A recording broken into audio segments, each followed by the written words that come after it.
Әйткәнебезчә, программабызның кунагы Дөнья татар конгрессы башкарма комитеты рәисе Ринат Зиннуруллы Закиров. Исәнмесез? Исәнмесез.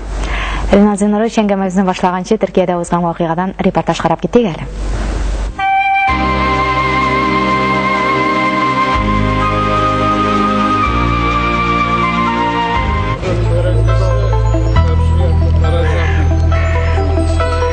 Türkiye'de To'qay günleri uzgan kısalarda Tatarsan Premier-Ministri Urunbasarı Medeniyet Ministri Zilevaliyev жетекчилигиндеги делегация Tatar ziyalları жерленген урынга зыярат кылды. Иң беренче татар әдәбияты классигы, публицист, җәмәгать эшлеклесе Гаяз Исхакый каберенә чәчәкләр салынды, дуга кылынды. Мәгълүм булганча, Төркиядә Гаяз Исхакыйның кызы Сәгъдәт Чагатай төзегән Гаяз Тахир Идел Урал Төркстан җәмгыяте бар. Искә алу чарасына аннан вәкилләр һәм Сәгъдәт Чагатайның мәгънәви кызы да килгән иде. Истәлекләре белән уртаклашты. 2000 yılında ben de bu vakfa dahil oldum. Sulay Duran hanım Сәгъдәт ханым бер галим буларак, аның бик зур китапханәсе бар һәм ул китапхана Анкарада саклана. Әңгәмәләр барышында киләчәктә дә Гаяз Исхакый белән бәйле мәгълүматларны тапшыру өстендә эш алып барылуы хакында да әйтелде.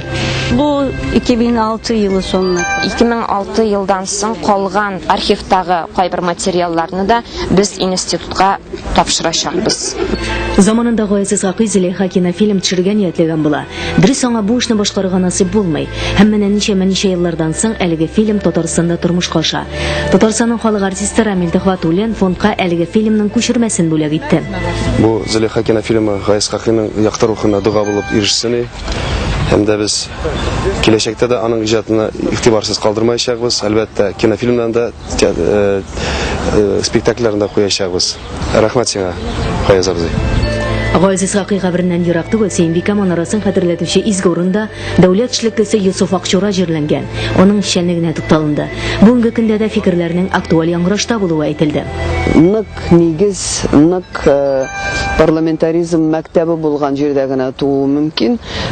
Нигез салучыларның берсе һич шиксез Юсуф Акчура. Төркиядә дәүләт эшлеклесе Юсуф Акчураны искә алу чаралары үтә икән, бигрәк тә ул соңгы 10 елда җанланып киткән. Юсуф Акчураның оныгыда истәлекләре белән уртаклашты, киләчәктә татар телен өйрәнәчәген дә җиткерде. Bu çerçeve içerisinde bu anma törenleri şaralarını ütkәрү менә шундый делегациялар килү, вәкилләр килү безне бик нык сөендерә, шатландыра.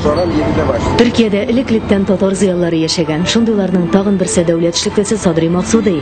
Ул Төркиянең Синҗирле кые кабристанында җирләнгән.